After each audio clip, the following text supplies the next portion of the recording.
You're standing on the deck of a ship in the middle of the Atlantic Ocean. The sails are still up. The cargo is untouched. But there is not a single soul on board. This is the Mary Celeste. Found drifting on the 4th of December 1872, hundreds of miles off the coast of Portugal. No crew. No passengers. No bodies. Just an empty ship, gliding silently across open water. What happened to the 10 people who vanished without a trace? The Mary Celeste wasn't some forgotten fishing boat. She was a 282-ton brigantine, a solidly built merchant vessel carrying 1,700 barrels of denatured alcohol bound for Genoa, Italy. Her captain was Captain Briggs, a respected and experienced sailor.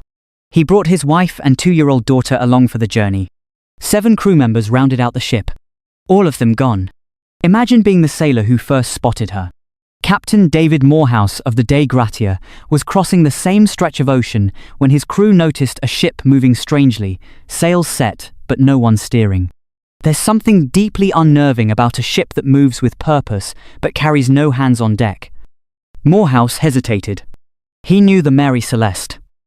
He had even dined with Captain Briggs before both ships set sail from New York within days of each other. Now here she was, drifting like a ghost, hundreds of miles from where he expected her to be. He sent men aboard to investigate. What they found still puzzles historians more than 150 years later. The ship's lifeboat was missing. That much made sense. But almost everything else didn't. There was food still sitting in the galley. The crew's pipes and personal belongings were left behind, untouched, as if everyone had simply stepped away for a moment. The captain's logbook was found, with the last entry dated 9 days earlier, and it described nothing unusual. No storm, no mutiny, no distress. Just routine sailing, and then silence.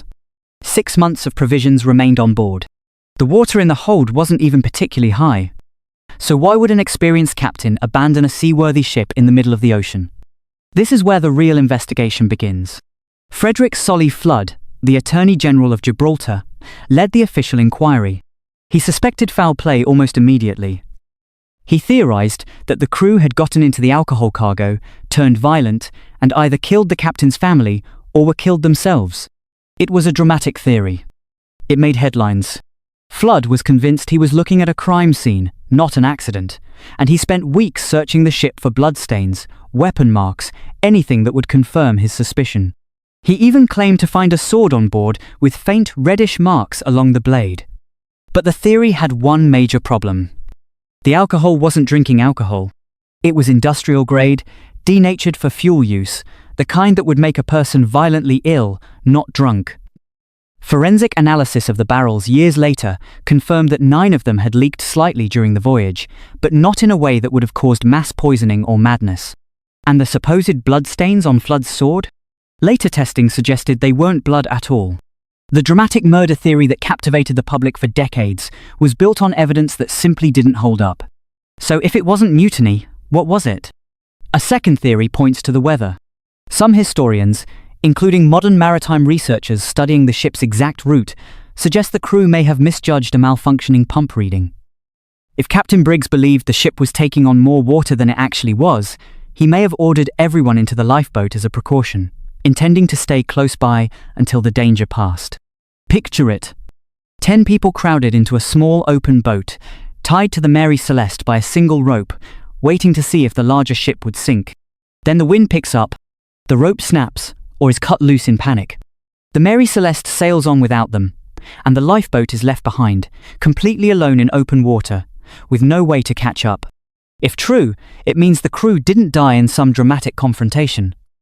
They died from a decision made in caution, a choice that seemed safer in the moment and turned out to be fatal. A third theory, less scientific but persistent for over a century, claims something stranger took the crew.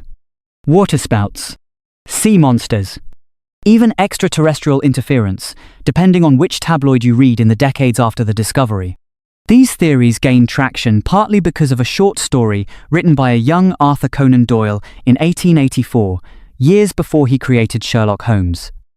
Doyle fictionalized the case, adding dramatic details that were never part of the real record, and many of his invented details were later mistaken for fact and repeated as truth. That's the twist almost nobody expects. Much of what people think they know about the Mary Celeste isn't history at all. It's fiction, mistaken for fact, repeated so many times it became folklore. The real ship's name wasn't even spelled the way most people assume in early retellings. The actual vessel was the Mary Celeste, but Doyle's fictionalized version used a slightly different name, and the two became tangled together in public memory for generations. What does the physical evidence actually suggest? Maritime historian Anne McGregor, who spent years researching the case for a documentary investigation, points to the position of the ship's sounding rod, an instrument used to measure water in the hold.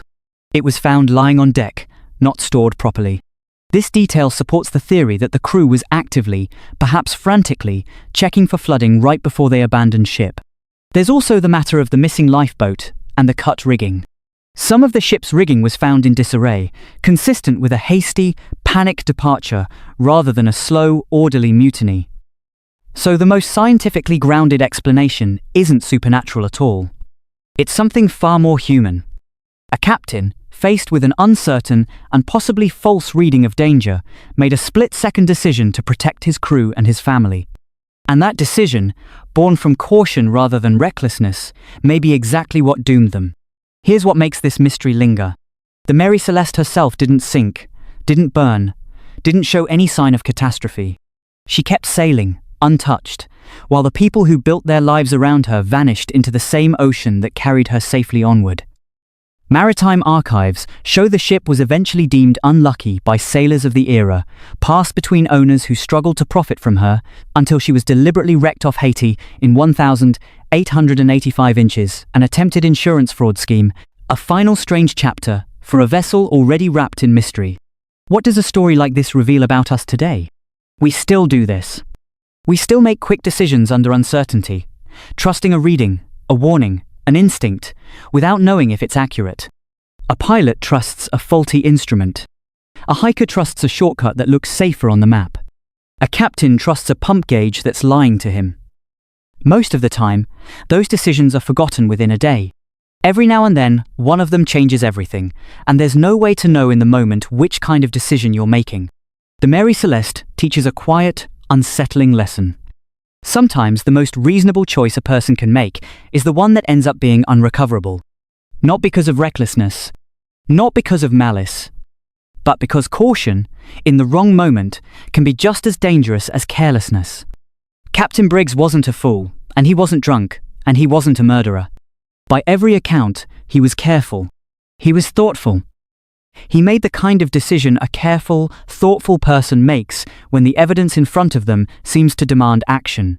And that may be the most haunting part of this entire mystery. It wasn't chaos that doomed the Mary Celeste's crew. It was order. It was a captain following the rules of seamanship, exactly as he was trained to, reacting to a threat that turned out to be smaller than it appeared, in a moment when there was no way to know that for certain. You're standing on the deck of a ship in the middle of the Atlantic Ocean. The sails are still up. The cargo is untouched. And now you understand exactly why there is not a single soul on board.